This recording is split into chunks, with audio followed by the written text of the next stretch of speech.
السلام علیکم ورحمۃ اللہ وبرکاتہ۔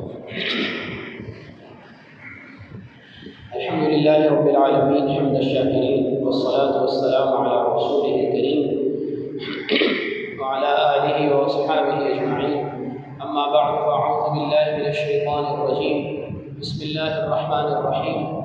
یا ایھا النبی انا ارسلناک شاہدا ومبشرا ونذیرا وداعیا الی اللہ بإذنہ وسراجا منیرا۔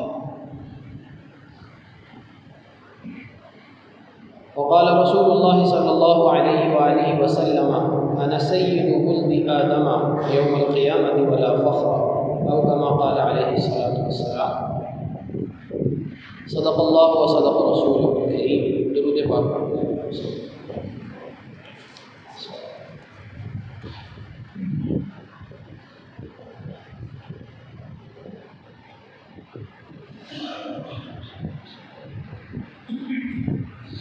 خواتین و حضرات، نمازی بھائی اور بہنوں، ربیع الاول کا مقدس اور مبارک مہینہ سرکار دو عالم صلی اللہ علیہ وآلہ وسلم کی ولادت کا بھی مہینہ ہے اور وفات کا بھی مہینہ ہے۔ سرکار دو عالم صلی اللہ علیہ وآلہ وسلم کی ذات بابرکات سارے انسانوں کے لیے سرچشمہ ہدایت ہے۔ اللہ کے رسول صلی اللہ علیہ وآلہ وسلم کی فضیلت اور آپ علیہ الصلاۃ والسلام کے خصائص و مناقب و فضائل کے جاننے سے پہلے یہ ضروری ہے کہ ہمیں یہ پتہ ہو کہ نبی کی ذات کیوں اہم ہوتی ہے اور اللہ تبارک و تعالی انبیاء کو کیوں بھیجتے ہیں۔ تو دیکھیے، اللہ تبارک و تعالیٰ نے یوں تو کائنات میں موجود ہر چیز کو اس کائنات میں رہنے کا سلیقہ اور طریقہ بتا دیا۔ حضرت موسیٰ علیہ نبینا وعلیہ السلام نے جب فرعون سے مکالمہ کیا تو فرمایا ربنا الذی اعطی کل شیء خلقہ ثم ہدی، میرا رب تو وہ ہے جس نے ہر چیز کو پہلے تخلیق کیا پھر اس کو سلیقہ بھی سکھا دیا۔ اور سورۃ الاعلی میں ارشاد ہے الذی خلق فسوی والذی قدر فہدی۔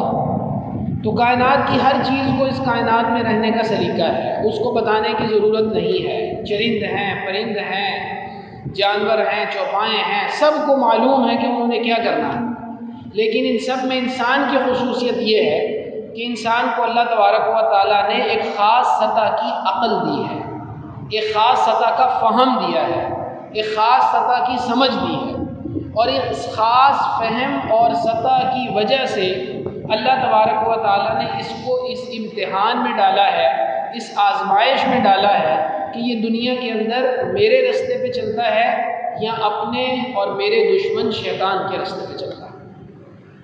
لہٰذا دنیا میں انسان کو زندگی گزارنے کے لیے کسی ایسی شخصیت کی اتباع کی ضرورت ہے اور اطاعت کی ضرورت ہے جو ایک طرف اللہ تبارک و تعالیٰ کی ذات بابرکات سے براہ راست جڑی ہوئی ہو اور اللہ تبارک و تعالیٰ سے براہ راست ہدایت لیتی ہو، براہ راست اللہ سبحانہ و تعالیٰ کی طرف سے انہیں فیض ملتا ہو، اور وہ بالکل معصوم ہو، گناہوں سے پاک ہو، گناہ ان سے ہو سکنا ممکن ہی نہ ہو۔ تو اللہ تبارک و تعالیٰ نے تین خصوصیات کی حامل انبیاء کرام علیہ السلام کی جماعت پیدا کی۔ پہلی خصوصیت انبیاء کی یہ ہوتی ہے کہ ان کا براہ راست اللہ تبارک و تعالیٰ کی ذات سے تعلق ہوتا ہے۔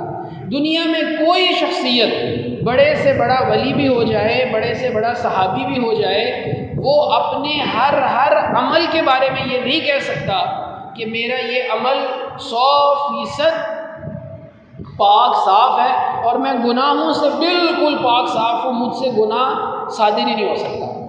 یہ خصوصیت اگر کسی میں موجود ہے تو وہ صرف انبیاء کرام علیہ السلام کی بات ہے۔ پھر دنیا میں کوئی شخصیت ایسی نہیں ہے جو یہ کہے کہ میری ہر کہی ہوئی بات اللہ کی بات ہے۔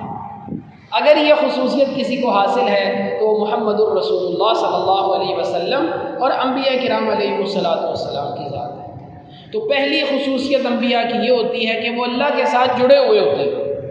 اس لیے انبیاء کرام علیہم السلام کی اطاعت بغیر کسی قید کے اور شرط کے کی جاتی ہے۔ بلائنڈ فیتھ ہوتا ہے، ایسا یقین ہوتا ہے کہ ان کا جو عمل ہوگا وہ صحیح ہوگا، غلطی کا یہاں شائبہ ہی نہیں ہے۔ تو اللہ تبارک و تعالیٰ کی ذات سے وہ جڑے ہوئے ہوتے ہیں، معصوم ہوتے ہیں، اور عظیم ترین خبریں دنیا والوں کو بتاتے ہیں، دنیا میں رہنے کا طریقہ دنیا والوں کو بتاتے ہیں۔ یہ انبیاء کرام علیہم السلام کی 3 خصوصیات ہوتی ہیں۔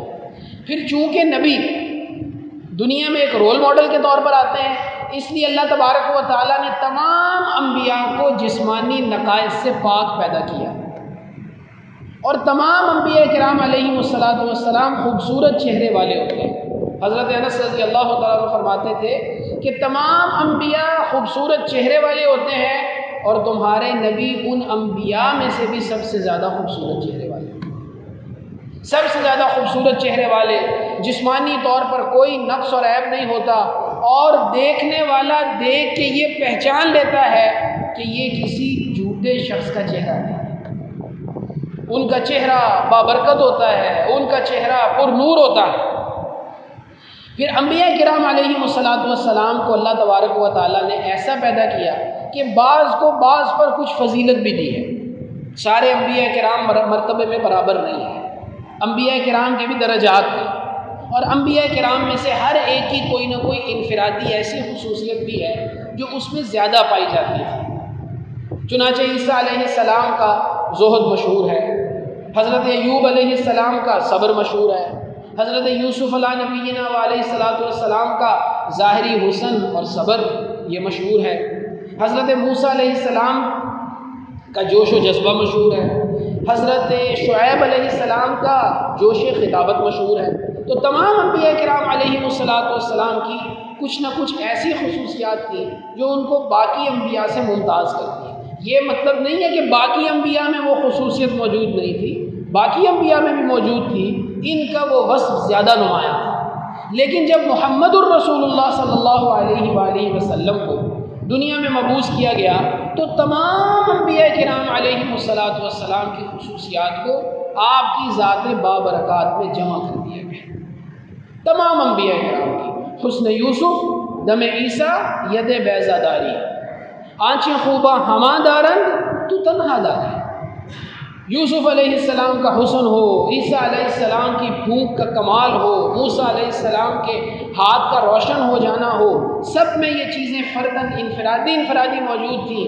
اے نبی، آپ میں یہ چیزیں ساری کی ساری کامل موجود ہیں۔ محمد الرسول اللہ صلی اللہ علیہ وآلہ وسلم کو اللہ تبارک و تعالیٰ نے حسب و نسب کے اعتبار سے، قبیلے کے اعتبار سے اعلیٰ ترین قبیلے اور اعلیٰ ترین حسب و نسب کے ساتھ پیدا کیا۔ یوں تو تمام انبیاء کرام اعلیٰ نسب کے ہوتے ہیں، لیکن سرکار دو عالم صلی اللہ علیہ وآلہ وسلم نے خود اپنی سچی زبان سے اپنی یہ خصوصیت بیان کی۔ چنانچہ اللہ کے رسول صلی اللہ علیہ وسلم نے ارشاد فرمایا کہ مجھے 2 فریق یعنی عرب اور عجم، ان میں سے بہترین میں پیدا کیا گیا ہے، یعنی عرب میں پیدا کیا گیا۔ پھر فرمایا ثم تخیر القبائل، پھر اللہ تبارک و تعالیٰ نے عربوں میں سے بھی دیکھا کہ سب سے اچھا قبیلہ کون سا ہے، تو اللہ تبارک و تعالیٰ نے مجھے عرب میں سے بھی بہترین قبیلے میں پیدا کیا۔ پھر فرمایا اللہ تبارک و تعالیٰ نے اس قبیلے میں سے دیکھا کہ اس قبیلے کے گھروں میں سے سب سے بہتر گھر کون سا ہے، تو اللہ تبارک و تعالیٰ نے بہترین گھر میں مجھے پیدا کیا۔ چنانچہ عرب و عجم میں سے عرب، پھر عرب میں سے بہترین قبیلہ، پھر اس قبیلے میں سے بہترین گھر کے اندر سرکار دو عالم صلی اللہ علیہ وآلہ وسلم کو پیدا کیا گیا۔ پھر آپ نے فرمایا انا خیرہم نفسا وانا خیرہم بیتا، میں ذات کے اعتبار سے سب سے بہترین ہوں اور گھرانے کے اعتبار سے بھی سب سے بہترین ہوں۔ پھر اللہ کے رسول صلی اللہ علیہ وآلہ وسلم نے ایک دوسری حدیث مبارکہ میں اس بات کو اور زیادہ وضاحت سے بیان کیا۔ چنانچہ آپ نے ارشاد فرمایا ان اللہ اصطفیٰ کنانہ من قریش، اللہ تبارک و تعالیٰ نے قریش کے تمام شاخوں میں سے میرے لیے کنانہ کا انتخاب کیا۔ ان اللہ اصطفیٰ کنانۃ من ولد اسماعیل، پہلے اسماعیل کی اولاد میں سے کنانہ کا انتخاب ہوا، پھر ان اللہ اصطفیٰ کنانۃ من ولد اسماعیل، پھر کنانہ میں سے قریش کا انتخاب ہوا، پھر قریش میں سے بنی ہاشم کا انتخاب ہوا، واصطفانی من بنی ہاشم، پھر بنی ہاشم میں سے اللہ تبارک و تعالیٰ نے میرا انتخاب کیا۔ چنانچہ اس سے معلوم ہوا کہ محمد الرسول اللہ صلی اللہ علیہ وآلہ وسلم اپنی ذات کے اعتبار سے، اپنے وجود کے اعتبار سے، اپنے خاندان کے اعتبار سے بہترین تھے۔ پھر اللہ تبارک و تعالیٰ نے سرکار دو عالم صلی اللہ علیہ وآلہ وسلم کو جو خصائص اور مناقب عطا فرمائے، جو خصوصیات عطا فرمائی، جو معجزات عطا فرمائے، ان میں تمام انبیاء کے معجزات کا رنگ موجود ہے۔ جتنے انبیاء ہیں ان تمام کے معجزات کا رنگ موجود ہے۔ اور دو معجزات ایسے عظیم ترین اللہ تبارک و تعالیٰ نے ہمارے نبی پاک صلی اللہ علیہ وآلہ وسلم کو عطا فرمائے کہ دوسرے انبیاء کو نہیں ملے۔ ایک نبی علیہ الصلاۃ والسلام کا معجزہ معراج کا ہے کہ تمام انبیاء کرام علیہم الصلاۃ والسلام کو ملکوت السماوات والارض کی جو سیر کروائی گئی ہے وہ زمین پہ رہ کے کروائی گئی ہے۔ وَكَذَلِكَ نُرِي ابراہیم ملکوت السماوات والارض، نبی کے سامنے آسمان سب کھول دیے جاتے ہیں، نبی کے سامنے جنت جہنم کھول دی جاتی ہے، ہر نبی کے سامنے، ہر نبی کو غیب کی خبریں بتا دی جاتی ہیں، اللہ تبارک و تعالیٰ بتلا دیتے ہیں، برزخ ان کے لیے واضح ہو جاتی ہے۔ اس لیے ہم میں سے کسی کو شاذ و نادر ہی معلوم ہوتا ہوگا کہ قبر والے کے ساتھ کیا ہو رہا ہے، نبی علیہ الصلوۃ والسلام بتلا دیا کرتے تھے۔ ایک معراج تو تمام انبیاء کرام کو جو ملکوت السماوات والارض دکھائے گئے وہ زمین پر رہ کے ان کی وہ دکھائے گئے، لیکن نبی علیہ الصلوۃ والسلام کو جب ملکوت السماوات والارض دکھائے گئے تو اللہ تبارک و تعالیٰ نے آپ کو آسمان پر بلایا، آسمان کی سیریں کروائیں، جنت اور جہنم کا مشاہدہ کروایا۔ اور دوسرا معجزہ جو نبی علیہ الصلوۃ والسلام کا عظیم ترین معجزہ ہے وہ قرآن ہے۔ خود سرکار دو عالم صلی اللہ علیہ وآلہ وسلم نے ارشاد فرمایا کہ مجھے جو معجزہ قرآن کی صورت میں دیا گیا ہے اسی کی وجہ سے میرے ماننے والے سب سے زیادہ ہیں۔ چنانچہ آج دنیا میں مشاہدہ کیا جاتا ہے کہ جتنے لوگ اسلام کی طرف مائل ہوتے ہیں اور جتنے لوگ کفر سے اسلام میں داخل ہوتے ہیں ان میں سب سے بڑا سبب وہ قرآن مجید ہے، قرآن مجید کی تلاوت ہے، قرآن مجید کے مضامین ہیں۔ پھر ان تمام معجزات کو جس ایک معجزے میں جمع کیا گیا ہے، یا یوں سمجھ لیجئے کہ ان تمام خصوصیات کو جو ایک خصوصیت میں جمع کیا گیا ہے، جس کی وجہ سے یہ تمام خصوصیات محمد الرسول اللہ صلی اللہ علیہ وآلہ وسلم کو ملی ہیں، وہ خصوصیت آپ کی خاتم النبیین، آپ علیہ الصلوۃ والسلام آخر میں آئے ہیں۔ اب آخر میں آنے والا ہمارے دنیا کے حساب سے جو بالکل آخر میں آتا ہے وہ کبھی سب سے افضل ہوتا ہے اور کبھی سب سے افضل نہیں ہوتا آخر میں آنے والا، لیکن نبی علیہ الصلوۃ والسلام نے خود مثال دے کے بیان فرمایا ہے کہ مثلی و مثل الانبیاء قبلی، میری مثال اور مجھ سے پہلے انبیاء کی مثال کمثل رجل، اس شخص کی طرح ہے بنا بیتن، جس نے ایک گھر بنایا ہے، فاحسنہ واجملہ، ہر طرح سے اس گھر کو خوبصورت کر دیا، الا موضع لبنۃ، لیکن اس میں ایک اینٹ اس نے نہیں لگائی، ایک اینٹ کی جگہ چھوڑ دی، باقی سارا گھر خوبصورت بنا دیا۔ فجعل الناس یطوفون، لوگ آتے ہیں گھر کو دائیں بائیں آگے پیچھے سے دیکھتے ہیں اور بڑی تعریف کرتے ہیں، لیکن ہر شخص یہ کہتا ہے حل وضعت هذه اللبنہ، یہ جو ایک اینٹ ہے نا یہ کیوں نہیں لگائی گئی، اگر یہ لگائی جاتی تو اس کو تو 4 چاند لگ جاتے۔ تو پھر آپ نے ارشاد فرمایا کہ یاد رکھو میں قصر نبوت کی وہ آخری ہے۔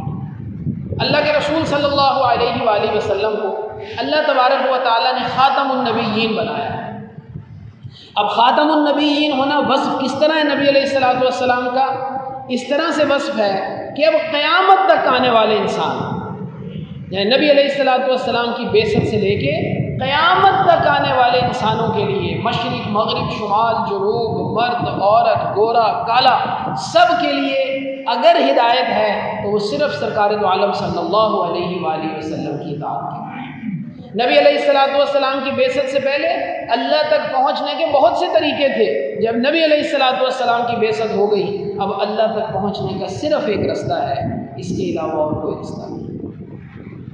ہندو سال ہا سال بیٹھ کے یوگا کرتا رہے اور کوئی بدھ مت کا ماننے والا کسی پہاڑ پر بیٹھ کے سال ہا سال ریاضت کرتا رہے، اس کی یہ ریاضت قیامت کے دن اس کو اللہ کے عذاب سے بچا نہیں سکتی.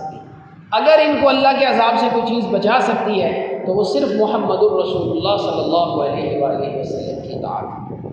اس لیے یہ وہ اساسی اور بنیادی عقیدہ ہے کہ میں بڑے دکھ کے ساتھ یہ عرض کر رہا ہوں، اگر یہ عقیدہ ہم نے اپنی اولاد کو نہ سکھایا اور اس عقیدے پر غیرت ان کو نہ سکھائی تو یاد رکھیے گا اللہ کے رسول صلی اللہ علیہ وسلم قیامت میں ہم سب سے مواخذہ کریں.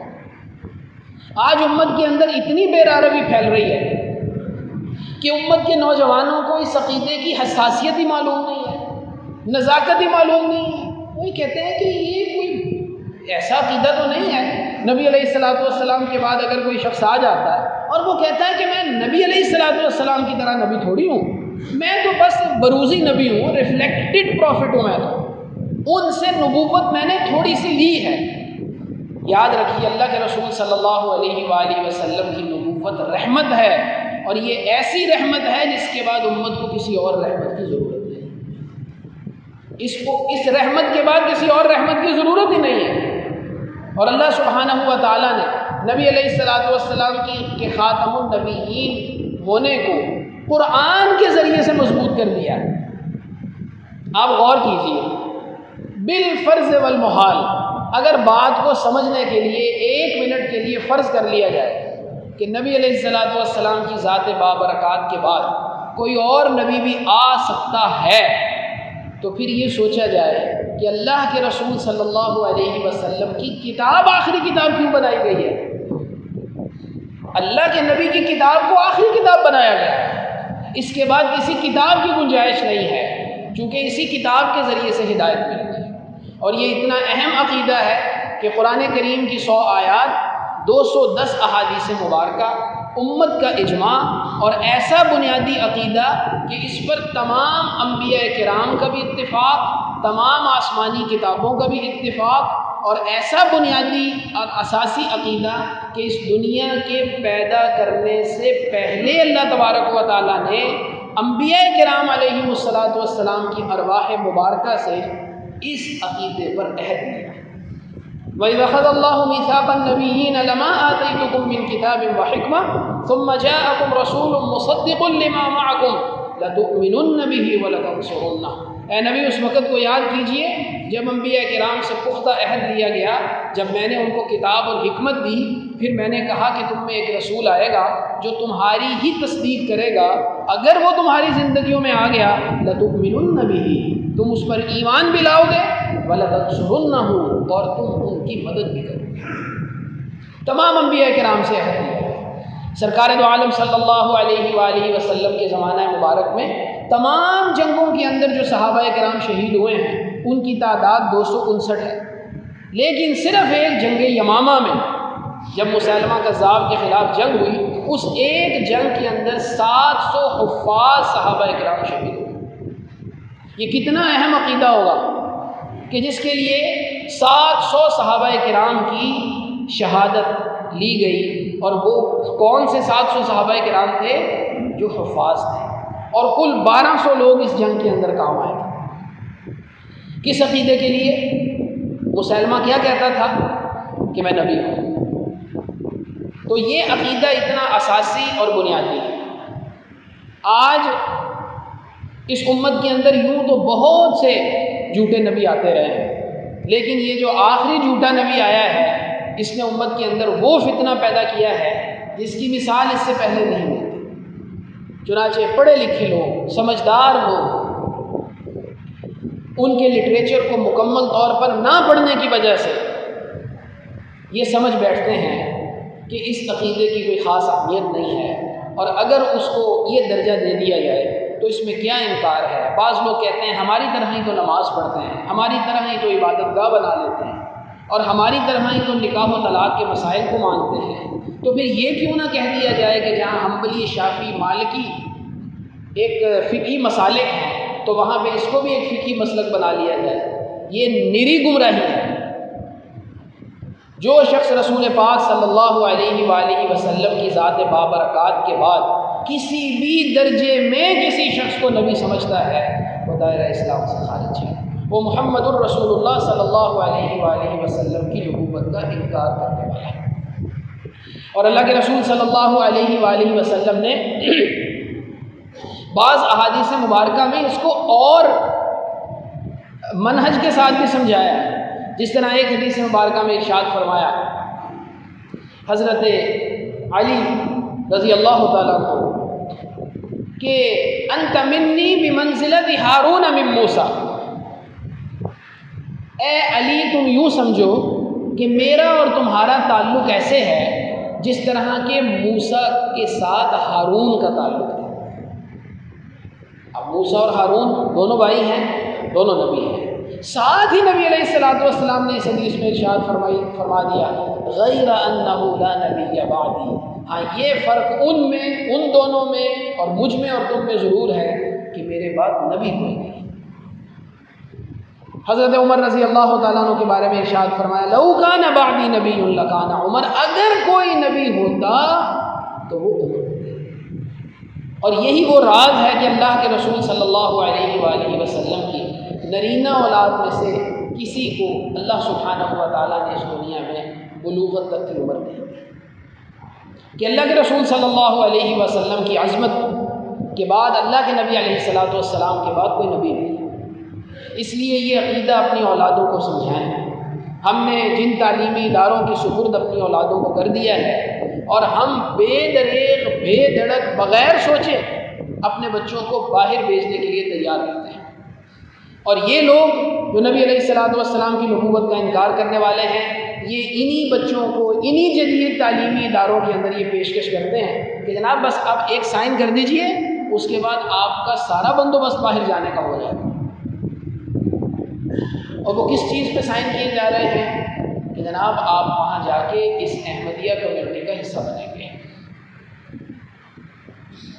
اور ایک نوجوان جس نے دین کی اہمیت کو سمجھا ہی نہیں ہے، جس نے دین پر ابھی عمل ہی نہیں کیا، وہ بہت پختہ مسلمان نہیں ہے اپنے عقیدے کے اعتبار سے، اپنے عمل کے اعتبار سے۔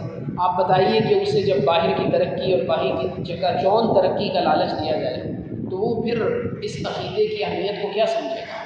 تو رسول پاک صلی اللہ علیہ وسلم کی ذات بابرکات کے ساتھ محبت کا اظہار کرنے کا بہترین طریقہ یہ ہے کہ اللہ کے رسول صلی اللہ علیہ وآلہ وسلم کی عزت و ناموس کی حفاظت کی جائے، اور عزت و ناموس میں سب سے اول چیز سرکار دو عالم صلی اللہ علیہ وسلم کے خاتم النبیین ہونے کے عقیدے کی حفاظت کرنا ہے۔ اللہ تبارک و تعالیٰ کی ذات سے دعا ہے کہ اللہ پاک ہمیں نبی علیہ الصلوۃ والسلام سے محبت اور اطاعت کا تعلق نصیب فرمائے۔ وآخر دعوانا الحمد للہ۔